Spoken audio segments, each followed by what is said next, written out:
What could be the most significant characteristic that successful people have in common that is vital for their accumulation of wealth and success in the long run? Or more specifically, what makes successful people succeed? It may seem as though there are numerous complex ways to do this. On the contrary, however, they all boil down to a particular character or a habit. So, if you want to know why the cycle of poverty is keeping people broke in 2022, if you've ever wondered how to tell if a child is going to be successful when he's still young, or what rich parents teach their children unknowingly that tends to make them successful, then keep watching because we'll be sharing with you exactly that. And if you want to learn more about this space, make sure to like, share, and subscribe and hit the notification bell so you'll be updated whenever we upload new videos like this. And now, let's get right into it. Once we see someone who is successful, we tend to assume that they are intelligent, skilled, or simply have a brilliant mind. Of course, to some extent, this is correct. Nonetheless, research indicates that delaying gratification is the primary factor that distinguishes successful people from the rest of us. It's when you resist the temptation of a smaller immediate reward to receive a larger reward later. It's when you resist browsing through your Instagram feed and go back to work. When you stop watching YouTube and start studying for tomorrow's test. Or when you go to the gym instead of going to party at night. According to the research, being willing to delay gratification is a healthy habit. It results in educational success, physical and mental health, and social competence. Walter Mischel experimented at Stanford University in the 1960s in an empty room with only 2 chairs and a table. The researcher gave 4-year-old children marshmallows and told them that he's going to leave the room, and they have 2 options. They can ring the bell beside the marshmallow anytime and eat the treat, or they may wait until he comes back about 15 minutes after and get another marshmallow. Hence, they get 2 marshmallows. Doesn't that sound like a good deal? The message was to choose between a smaller reward now and a larger reward later. So, what did the kids decide? Some children succumbed and ate the marshmallow. Others, on the other hand, have been able to delay gratification and acquire the anticipated 2 marshmallows. Mischel discovered that if children use cool distraction techniques like covering their eyes, hiding under the desk, singing songs, or imagining pretzels instead of the marshmallow in front of them, they can wait longer. Or if they change their perception of the marshmallow, focusing on its resemblance to a cotton ball rather than its delightful taste. This is where it gets exciting. After many years, Mischel decided to check in on these kids in 1981 to see how they were doing in their lives, and if the experiment he carried out can teach us anything about these kids.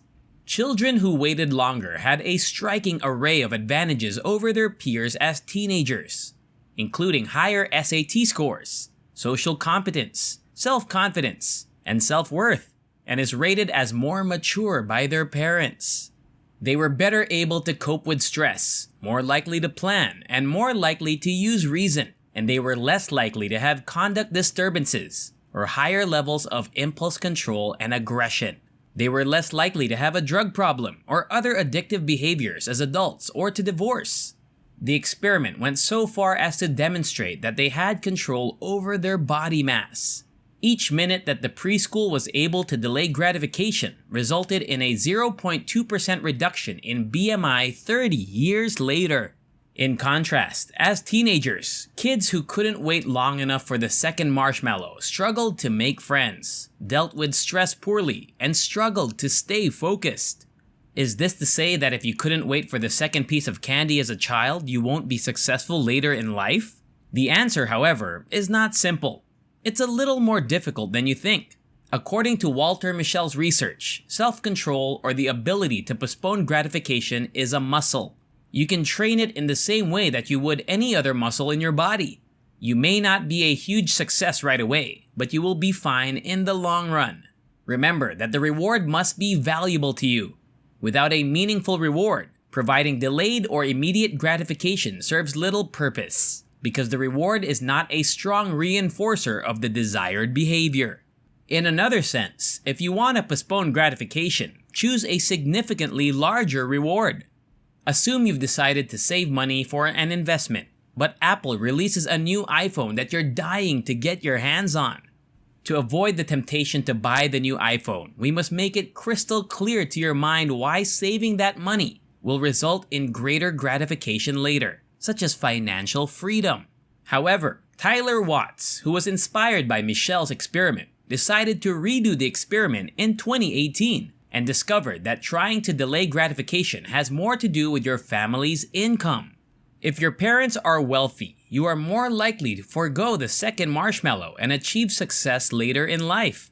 If you're born into a low-income family, you're more likely to ring the bell and enjoy the marshmallow. The Atlantic has a fantastic article on it, which I will summarize here in brief. Watts used a much larger sample, 900 children as opposed to Michelle's 90 children, and was also more representative of the general population in terms of race, ethnicity, and parental education.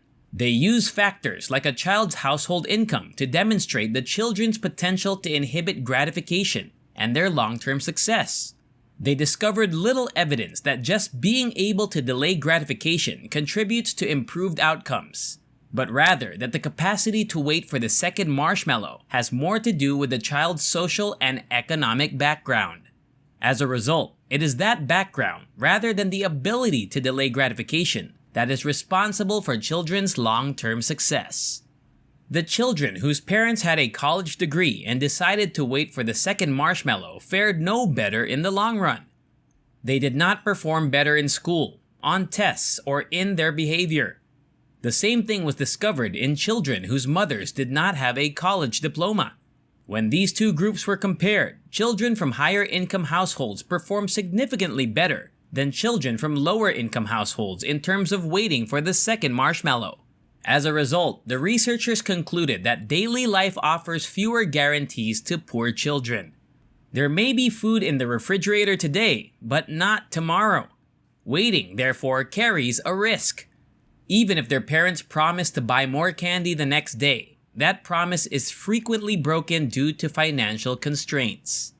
Whereas for children who come from families where their parents are better educated and earn more money, delaying gratification is typically easier because experience has taught them that adults have the resources and financial stability to keep their promises. Even if they don't get the marshmallow, their parents will get them something else.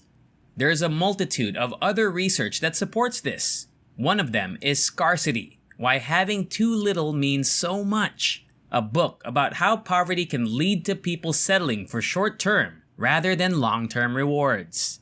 The second marshmallow appears unreal to poor children when a child has reason to believe that the first one may vanish right in front of his eyes. Many teenagers who grow up in poverty choose to work long hours in low-wage jobs to support themselves and their families. Without hardly covering their bills, the teenager ends up splurging on payday, purchasing items such as McDonald's fast food or branded clothes. According to other research, low-income parents are more likely than wealthier parents to give in to their child's request for sweet treats. These findings show that poor parents try to spoil their children whenever possible, whereas wealthy parents make their children wait for bigger rewards. Ice cream or a Snickers bar may appear frivolous, but these are frequently the only indulgences that poor families can afford. Indulging in a small amount of joy today can make life feel happier for poor children, particularly when there is no guarantee of further delight tomorrow. This is a vicious cycle of poverty from which most people will never be able to break free. And you may be one of them if you don't keep these things in mind and take a proactive approach on how to avoid the things that keep you chained to poverty. Thank you for watching. I hope you gained some usable wisdom from this video. If you did, go ahead and hit the notification button and then subscribe to this channel. That way you'll be updated anytime we upload life-changing videos like this.